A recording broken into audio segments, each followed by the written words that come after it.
નીચેના પ્રશ્નોના ઉત્તર એક વાક્યમાં લખો. 1. યુરોપના કયા કયા રાષ્ટ્રોએ ભારત આવવાનો જળમાર્ગ શોધવા કમર કસી હતી? જવાબ: યુરોપના પોર્ટુગલ, સ્પેન, હોલેન્ડ જેવા રાષ્ટ્રોએ ભારત આવવાનો જળમાર્ગ શોધવા કમર કસી. 2. યુરોપની પ્રજાને ભારતીય મરી મસાલાની ખૂબ આવશ્યકતા સાથી હતી. જવાબ: યુરોપની પ્રજા મહદઅંશે માંસાહારી હોય, માંસ સાચવવા ભારતીય મરી મસાલાની ખૂબ આવશ્યકતા હતી.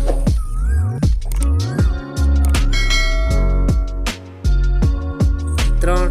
કયા યુદ્ધના પરિણામ સ્વરૂપ બંગાળમાં દ્વિમુખી શાસન પદ્ધતિ અમલમાં આવી? જવાબ: બક્સરના યુદ્ધના પરિણામ સ્વરૂપ બંગાળમાં દ્વિમુખી શાસન પદ્ધતિ અમલમાં આવી.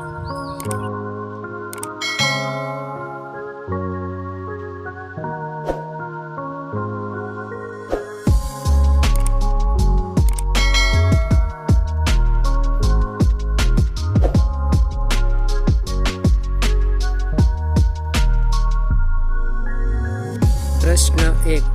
નીચેના પ્રશ્નોના ઉત્તર એક વાક્યમાં લખો. 1.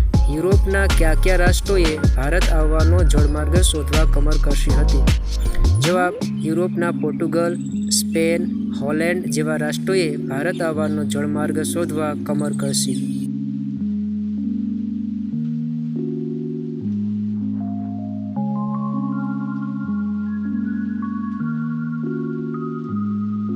2. બક્સરનું યુદ્ધ.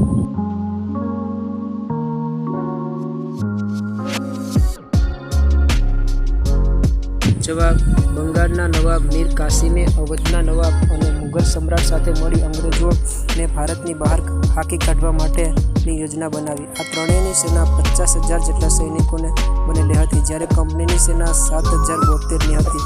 મેજર મનરોના વડપણ હેઠળ ભારતના આ ત્રણ શાસકો સાથે બક્સરનું યુદ્ધ 22 ઓક્ટોબર 1764માં થયું. અંગ્રેજો જીત્યા અને પ્લાચીનો નિર્ણય દ્રઢ બન્યો. એક સાથે ત્રણ સત્તાઓને હરાવનારા અંગ્રેજોનો પડકાર કરવાવાળું ભારતમાં હવે કોઈ જ ન હતું. બક્સરના યુદ્ધથી અંગ્રેજોને બંગાળ, બિહાર અને ઓરિસ્સાના દીવાની અધિકારો પ્રાપ્ત થયા, એટલે કે તેઓ વિધિસરના માલિક બન્યા, જ્યારે વહીવટી જવાબદારી નવાબના સિરે રાખી. આથી દ્વિમુખી શાસન પદ્ધતિ અમલમાં આવી.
પ્રશ્ન 2બ. નીચેના પ્રશ્નોના ઉત્તર લખો. 1. યુરોપિયન પ્રજાને ભારત તરફનો જળમાર્ગ શોધવાની ફરજ પડી. વિધાન સમજાવો. જવાબ: કારણ કે સદીઓથી ભારતમાં વિશ્વભરમાંથી પ્રજાતિઓ, વેપારીઓ, યાત્રીઓ આવતા રહ્યા છે. ભારત હંમેશા વિશ્વના આકર્ષણનું કેન્દ્ર રહ્યું છે. તેના કારણોમાં મુખ્યત્વે ભારતની આર્થિક સમૃદ્ધિ રહેલી છે.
આપેલ વિકલ્પોમાંથી સાચો વિકલ્પ શોધી ઉત્તર લખો. 1. ભારતમાં પોર્ટુગીઝોની રાજધાની કઈ હતી? જવાબ ડી. દીવ.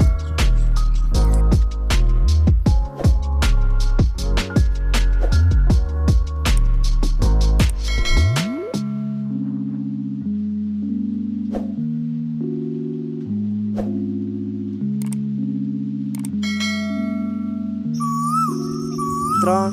ભારતમાં ન્યાયતંત્રની શરૂઆત કરનાર અંગ્રેજ અધિકારી કોણ હતો? જવાબ ડી. Warren Hastings.